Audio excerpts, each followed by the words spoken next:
La politique est parfois un jeu feutré, un lieu où la subtilité des stratégies et la finesse tactique des hommes font la différence. Laisser dire sans rien déclarer. C'est un peu la situation de la République en marche face aux élections territoriales. Une certitude, le parti présidentiel n'aura pas de liste. En politique, ce qui est logique à Paris ne l'est pas à Papeete, et vice-versa.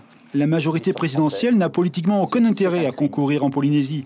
Les résultats y sont incertains. De plus, le président a un agenda serré de réforme en métropole avec ses risques de blocage du pays. Ainsi, le sens politique consiste ici à ne pas prendre clairement position. Rien n'est décidé pour la Polynésie. J'ai vu que la presse locale avait annoncé un soutien. Ça n'est pas le cas.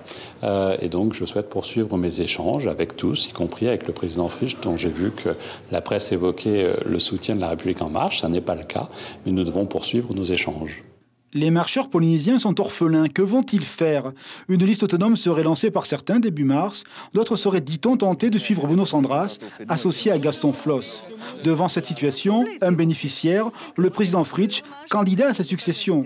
La mise en récit de sa relation harmonieuse avec Emmanuel Macron conforte son leadership, car à ce jour, si la majorité présidentielle ne le soutient pas, elle ne le combat pas non plus. Je peux dire que le travail qui est fait ici depuis quelques mois avec le Haut Commissariat et la présidence actuelle est une vraie réussite puisque nous avons progressé.